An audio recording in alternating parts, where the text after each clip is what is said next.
सहज मेरा बैराग मैंने कभी पिपल के पत्ते को तोड़ा नहीं, अपने आप टूट कर गिर गया, ऐसा मेरा बैराग है। लेकिन आज ये श्याम वन के बालक को देख करके मेरा मन खींचा जाए। कौन है ये? दीपक उनके बालक है। ये कौन है ये? बताओ महाराज जी कौन है? बताओ। ब्रह्म सुख से मेरा मन जो सदैव ब्रह्म सुख में लीन रहता है, आज उस ब्रह्म सुख से हट करके मन इस राजकुमारों में लग रहा है। बताइए श्याम वन के बालक कौन है?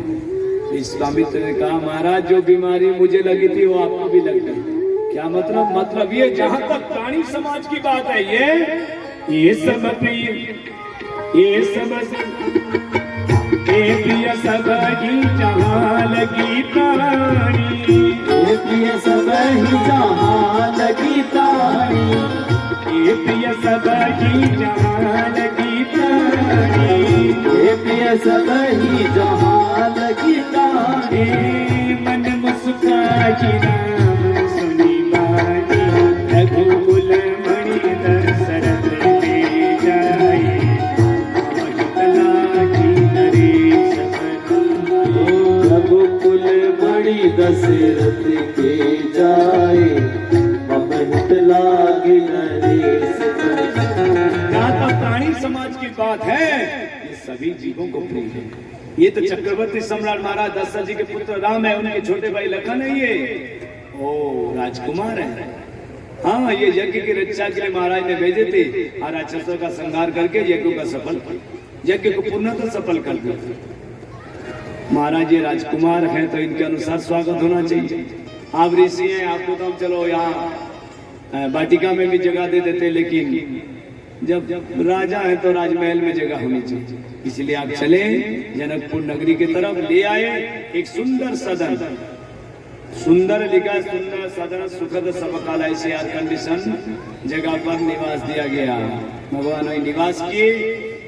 यहाँ शाम के समय भगवान ने मन में सोचा कि अरे सभी जगह पर ब्रह्म के स्वरूप में प्रचार किया जा रहा है, एक ऐसी लीला करूंगा कि ये भी चक्कर में पड़ जाएंगे। गुरुदेव विश्वामित्र से भगवान राम ने कहा गुरुदेव आप आज्ञा करें तो ये लखन को मैं जनकपुर नगरी दिखा करके ले आऊं।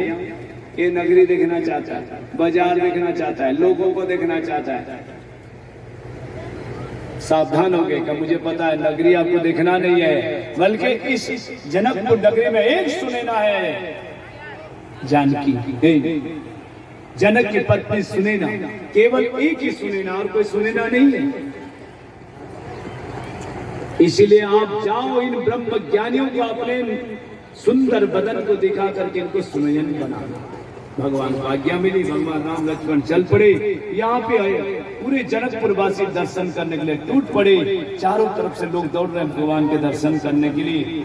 धाये धाम काम सब त्यागी, सब अपने अपने काम धाम छोड़ करके दौड़ रहे हैं, भाग रहे हैं। युवतियां देख रही है, एक युवती खड़ी थी, इतने में दूसरी युवती आई, अरे देखो देखो कितनी सुंदर है।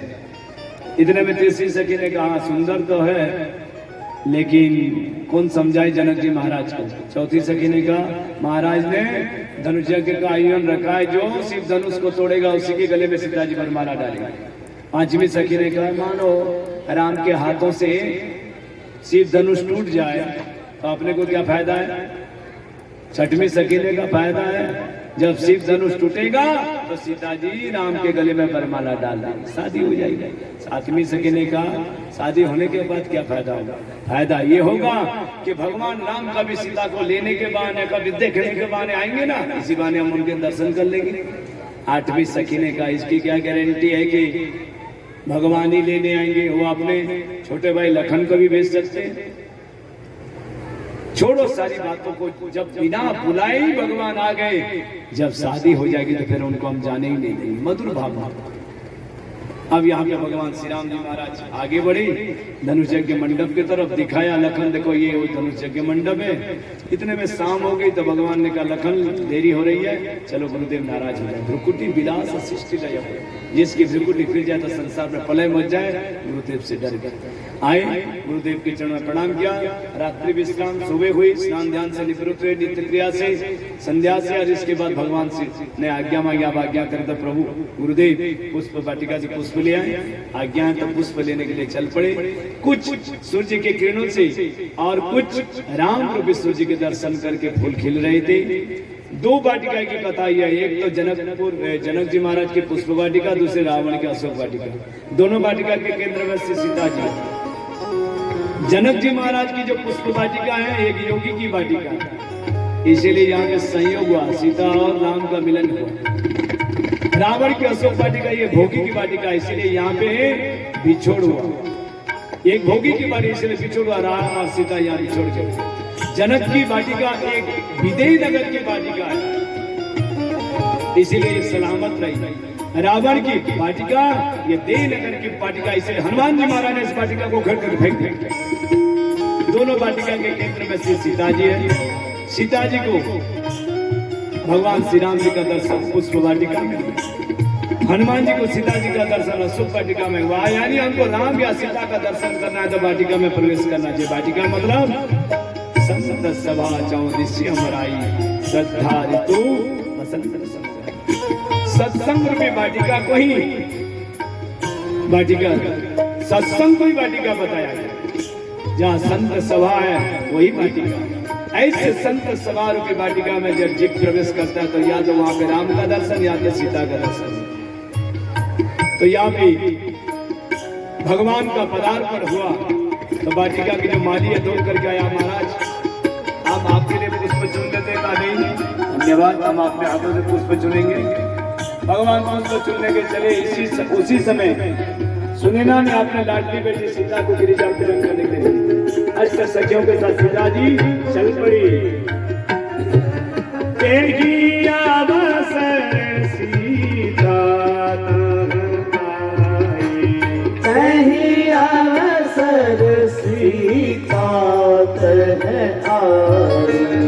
गिरिजा पूजन करनी पठाई, गिरिजा पूजन करनी पठाई, अवसर सीता अवसर सीता। अष्ट सखियों के साथ सीता जी चल पड़ी, आगे बढ़ी। सर्वप्रथम वाटिका में प्रवेश किया, फिर सरोवर में स्नान किया। इतने में एक सखी रास्ता भूल गई और वाटिका में घूम रही थी। अचानक उसने राम का दर्शन कर लिया। देख करके गदगदित होकर दौड़ करके आई, सीधे चलो ये स्नान ध्यान पुष्प बाद में चुनना, पहले राम के दर्शन। राम के दर्शन ये क्या मतलब? ये कुछ राम दर्शन के सोपान बताए गए। पहले तो सीता जी ने वाटिका में प्रवेश किया। वाटिका मतलब सत्संग, पहले सत्संग रूपी वाटिका में प्रवेश करो, सत्संग करो। सत्संग करते करते करते करते सीता जी ने सरोवर में स्नान किया, भक्ति रूपी सरोवर में डुबकी लगा। और फिर जो श्रद्धा जन्म लेगी, यानी सीता जी गिरिजा पूजन के लिए जा रही। गिरिजा पूजन, गिरिजा यानी भवानी शंकर श्रद्धा विश्वास रूपे, ये श्रद्धा के स्वरूप है। फिर जो श्रद्धा जागेगी तब सतगुरु के स्वरूप में सखी आई है, कह रही है चलो राम दर्शन कर लो। कोई सतगुरु आएगा कहेगा चलो राम दर्शन कर लो। सीता जी ने कहा कहाँ है, कैसे है, कितने सुंदर है। देवी आप स्वयं चलो और उनके दर्शन करो। अरे का कुछ तो बताओ। सारे बाबा धा सा सानी धा मपा धा सा सुर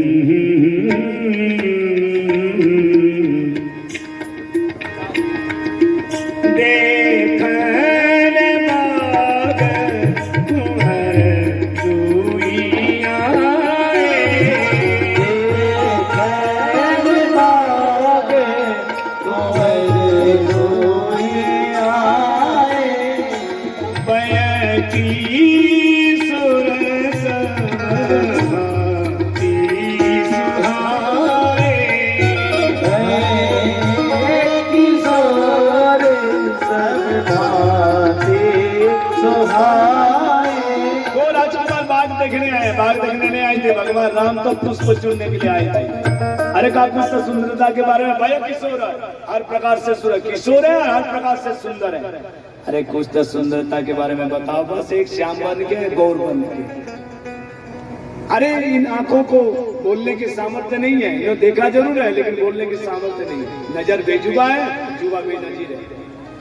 नेत्रों को बोलने की सामर्थ्य नहीं है, आज जवान को नजर नहीं है। इसलिए देवी आप स्वयं देखो, अनुभव करो। सीता जी को लेकर के सखी आगे बढ़ी और इतने में तो 3 आभूषणों की आवाज में भगवान पुष्प चुन रहे थे। भगवान भी इधर देख रहे, कौन है? कहीं काम दे विश्व विजय करने तो नहीं निकला। राम और काम की बात, जहाँ राम वहाँ काम नहीं, जहाँ काम वहाँ राम नहीं। लखन कहीं काम तो नहीं निकला विश्व विजय करने के लिए। 3 आभूषणों की आवाज सुनाई दी। कंकन किंकिनी नूपुर धुनि सुनि, कंकर किंकिनी नूपुर धुनि सुनि, लखन सन राघी धुनि, कहते लखन सन राम हृदय धुनि,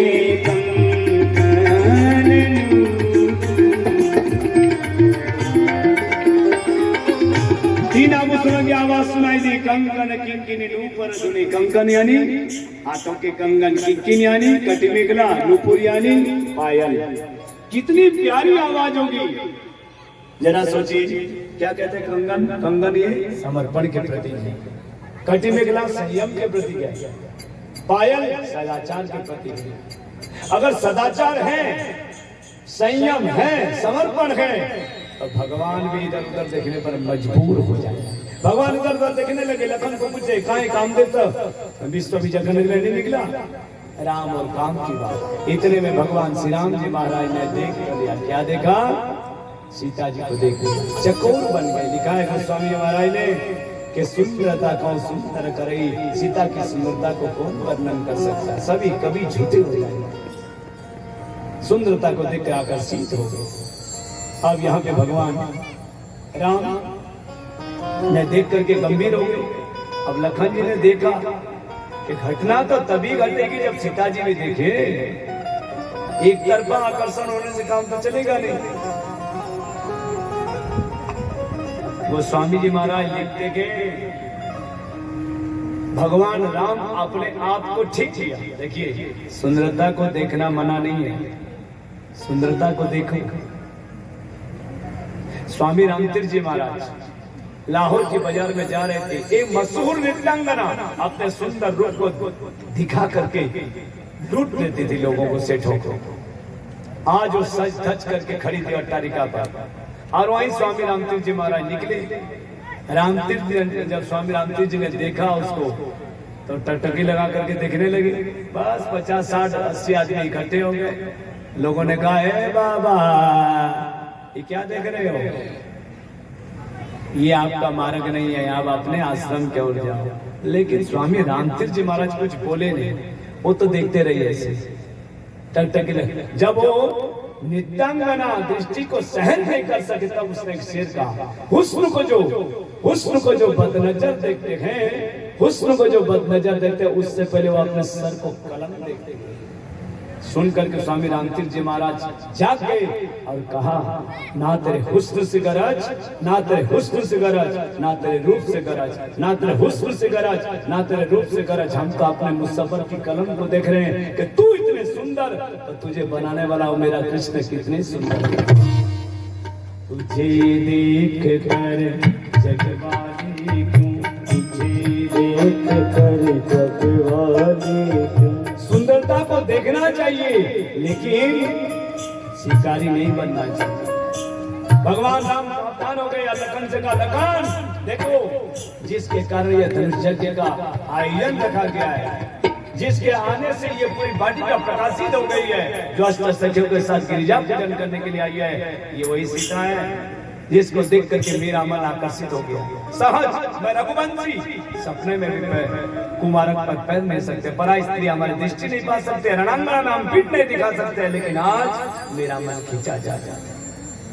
लखन ने देखा कि भगवान तो खींची जा चुकी है, तब लखन ने क्या किया, लता के ओट में भगवान को लिया और फिर एक लता सजा करके भगवान ने कहा क्या कर रहा है, कहा महाराज मैं पुजारी हूँ।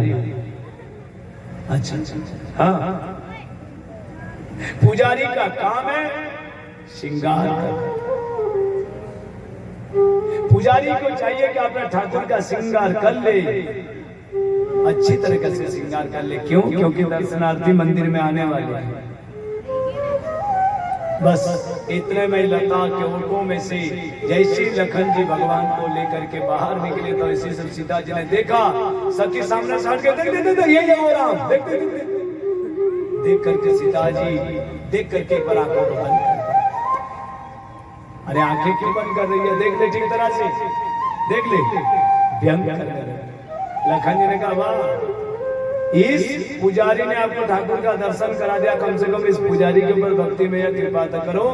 मानो कि सीता ने पुनः आंखें खुली, राम को देखने लगी, लेकिन अब वो परबस हो गई। सखियों ने कहा चलो चलो चलो, व्यंग करने लगे, चलो दोबारा कल आएंगे फिर देख लेंगे।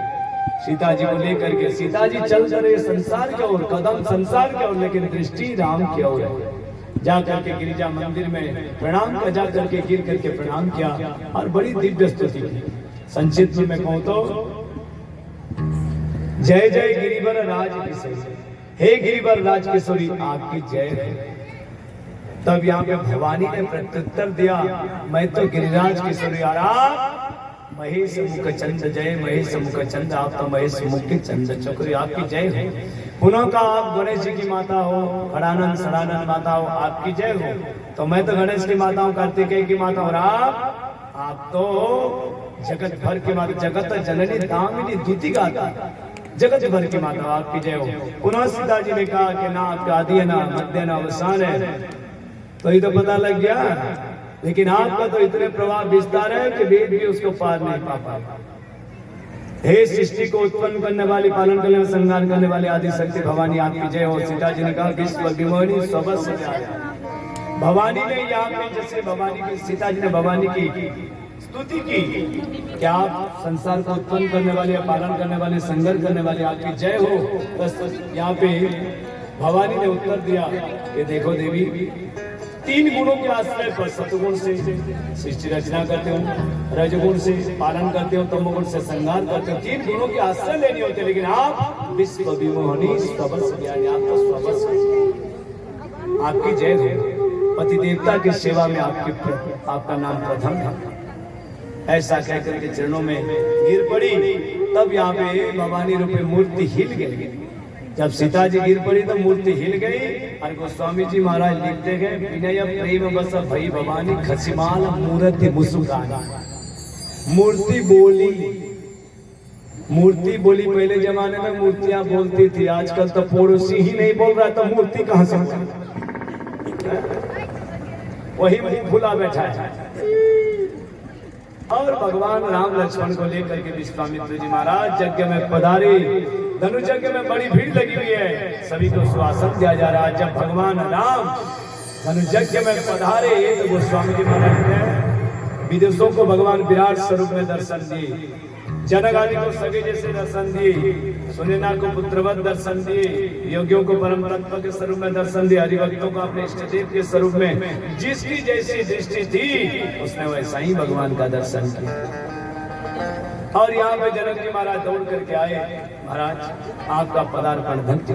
अब जरा सा व्यवस्था देखे तो ठीक है व्यवस्था, हाँ थोड़ा देख लीजिए। पहले जमाने में कोई संत, कोई सत्कार जो किया जाता था तो उसमें कोई संत महात्मा को बुलाया जाता है। अब संत महात्मा को नहीं बुलाया जाता है, तो नेताओं को बुलाया जाता है। तो महाराज जनक की ये आज्ञा है, जाहिरात है कि जो भी इस यज्ञ मंडप में इस शिव धनुष को तोड़ देगा, बिना पूछे सीधा जी उसके गले में बरमाला बना। लेकिन सावधान, ये कोई साधारण धनुष नहीं है, ये शिव धनुष है। सावधान, यहाँ का रावण, बाणासुर आदि वीर भी आकर के अपने बल को आजमा चुके हैं, लेकिन नासा ही हाथ लगी। सावधान, जो भी आज इस सवा मध्य में इस धनुष को तोड़ देगा, बिना पूछे सीधा जी उसके गले में परमाला डाल दो। अरे रावण बाण, रावण बाण, सावधान, ये भगवान शंकर के धनुष विनाश है। या रावण बड़ा सुरा करके अपने बल को आजमा करके जा चुके हैं, लेकिन कोई भी इस धनुष को उठा नहीं सका। सावधान। अब आज्ञा मिली तो एक राजा खड़ा हुआ,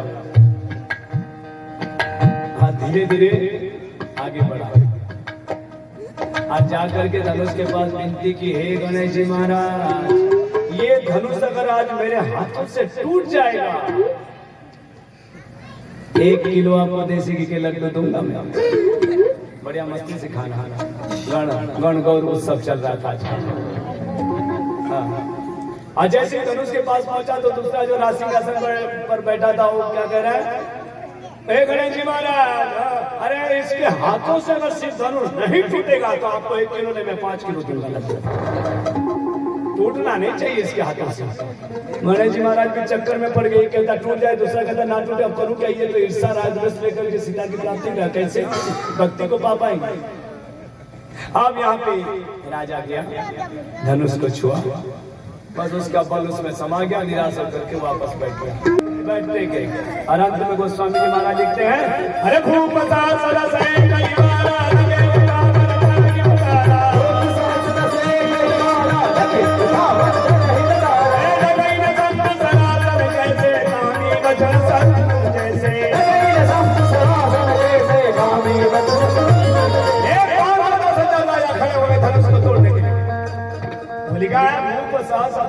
दस हजार राजा एक बार में खड़े हुए धनुष को तोड़ने के लिए। अगर आप सोचो कितना बड़ा मंडप होगा, धनुष कितना विशाल होगा, जो 10,000 राजा धनुष को तोड़ने के लिए खड़े हो।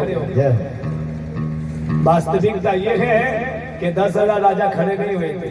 इसमें लिखा गया है भूप सहस 10, सहस 10, सहस 10 मतलब सहस्त्रार्जुन, 10 मतलब दशानन रावण, यानी सहस्त्रार्जुन और रावण भी अपने बल को आजमा चुके हैं, लेकिन निराशा है।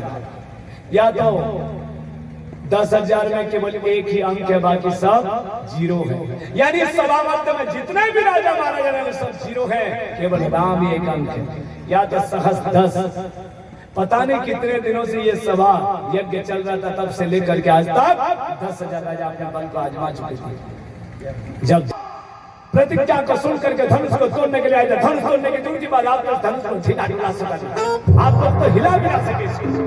लगता है ब्रह्मा जी ने मेरी बेटी के भाग में कोई बारीकी नहीं लिखा है। अरे पहले मुझे पता होता कि ब्रह्मा जी विधाता मेरी बेटी के भाग में कोई बर नहीं लिखा है, तो मैं इस समाज के सामने प्रतिज्ञा नहीं रखता, उपहास का पात्र करने बनता। मैं क्या करूं, ना करूं तो मेरी बेटी जीवन भर के लिए कुंवारी रह जाएगी। क्या करूं, निकल जाओ यहाँ से। लगता जब से परशुराम जी महाराज ने धरती पर अवतार लिया है, धरती पर कोई वीर नहीं बचा, कोई छत्री नहीं बचा। जैसे ही धरती पर कोई छत्री नहीं बचा था, लखन जी महाराज छलांग लगा कर सावधान, ये कैसे कह दिया कि यहाँ पे कोई छत्री नहीं बचा, वीर नहीं बचा। यहाँ तो स्वयं छत्री भगवान श्री राम जी महाराज विराजमान है। भगवान राम के पास तक बात में जाना, भगवान आज्ञा करे धनुष को मैं कट की तरह फोड़ डालूं, भगवान राम आज्ञा करे तो मैं इस धनुष को सतुयोजन लेकर के सर पर चला जाऊं। जैसे हाथी पानी पीने के लिए तालाब में जाता है और फिर मस्ती में आकर के कमल के पुष्प को जल सहित उसको तोड़ डालता, मैं भी इस धनुष को तोड़ डालूं। अल्लाह कसम तो मैं आज से रामदास नहीं कह रहा हूं। लखन ने जब क्रोध किया, धरती डगमगाने लगी, धरती कांपने लगी, दिक्पाल कांपने लगे। भगवान श्री राम जी की तरफ लखन ने देखा, राजा लोग घबरा गए। भगवान से कहा, महाराज क्रोध से मैं लाल हो चुका हूं, आप कुछ बोल नहीं रहे हो। भगवान ने कहा, तुझसे तो डबल क्रोध मुझे आया है, लेकिन करूं क्या, गुरुदेव बैठे हैं, जब तक उनकी आज्ञा नहीं होगी मैं नहीं खड़ा हो सकता, कुछ नहीं कर सकता। बस इतने में तो गुरुदेव समझ गए और फिर देखा और देख करके कहा, राम विश्वामित्र समय शुभ जानी, बोली अति स्नेह चढ़ाना नहीं चाहिए, उसको तोड़ डालना चाहिए, क्योंकि अहंकार को चढ़ाओगे तो सर्वनाश होगा, इसीलिए तोड़ डालना। और पता नहीं ये सिद्ध धनुष है कितने दिनों से इससे पड़ा है, राम अपने हाथों से तोड़ करके इसको मुक्ति प्रदान कर। भगवान राम खड़े हो गए, सहज स्वभाव से न हर्ष न विषाद है, आगे बढ़े। जैसे कि पहाड़ों के बीच में से सूर्य भगवान प्रकट होते हैं, वैसे ही राम भगवान आगे चले। तो जैसे ही आगे धनुष के पास पहुंचे तो सुनैना को शंका हो, अरे सखियों देखो, ये इतने बड़े बड़े राजा महाराज धनुष को हिला डुला ना सके, ये क्या तोड़ देगा? अरे पहले से बहुत उपवास हो चुका है महाराज, विश्वामित्र से कहो कि आप इनको लौटा दे। तब एक सखी ने कहा, देवी कहाँ कुंभज ऋषि, अगस्त ऋषि देखने में छोटे लेकिन 3 आचमनी में समुद्र को पी गया, तो क्या उनको छोटा समझा जाए? सूर्य भगवान जब रवि मंडल जब आकाश मंडल में आते हैं तो क्या देखने में छोटे नहीं लगते हैं? तो इसका मतलब यह है कि वो छोटे हो जाते हैं क्या? लिखा है रविमंडल देखत लगुलागा, रविमंडल में वो छोटे लगते हैं देखने में, लेकिन अपने प्रकाश से पूरे संसार को उजागर कर देते हैं, तो उनको छोटा समझा जाए? 2 फीट के मन दो करो कि भगवान राम के हाथों से धनुष टूट जाए। गणेश जी को विनती कर रही है, गणनायक वरदायक देवाज लगी किन्हीं हो तो शिवा। हे गणेश जी महाराज कृपा करो, क्योंकि गणेश जी के पास सूंड है, हाथी के सूंड, हाथी के सूंडों के माध्यम से ये धनुष को खींच करके जगह मंडप में लाया गया। इसीलिए अब अपने सूंड से पकड़ो और महाराज प्रभु राम के हाथ में कर दो तो धनुष टूट जाए। या तो गणेश जी महाराज शिव पुत्र है, ये धनुष शिव जी के, धनुष टूटेगा, गणेश जी मौजूद रहेंगे, शिव जी महाराज को गुस्सा आएगा, वो नाराज में आकर के कहेंगे कि इसने धनुष को तोड़ा, तो कौन बोलेगा शिव जी के सामने कि मैंने तोड़ा? और गणेश जी महाराज की डगमगाने लगी, लखन जी खड़े हो गए, पैरों से धरती को दबाने लगे। विश्वामित्र ने कहा, धरती को क्यों दबा रहे हो? गुरुदेव मैं ऐसे नहीं दबा रहा हूँ, क्यों? क्योंकि मेरे सर पर धरती जी की उंगली है, जब भगवान राम धनुष को तोड़ेंगे तो खलबली बजेगी, हो सकता है ये धरती छटक सकती है, यानी विघ्न पहुंच सकता है। सावधान, ठीक तरह से धनुष को पकड़ लो, भगवान राम धनुष को तोड़ने जा रहे हैं। लखन जी महाराज धरती को दबा रहे हैं, भगवान राम ने धनुष के मध्य भाग को दबाया, इतने प्रकाश है सभी राजा महाराज आंखें मलने लगा। जब राजा महाराज लोग आंखें मलने लगे तब भगवान श्री राम जी ने आजाद काऊ का इस्तेमाल किया।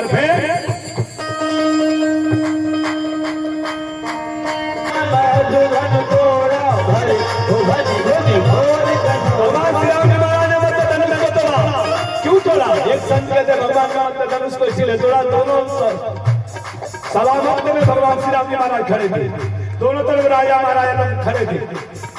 भगवान ने राजाओं के बीच में मध्य भाग में धनुष तोड़ा, इसलिए गोस्वामी ने लिखा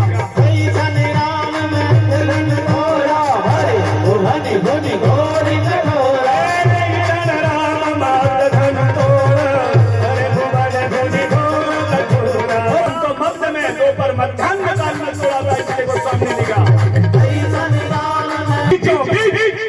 भगवान शंकर के धनुष का वचन गोस्वामी ने लिखा।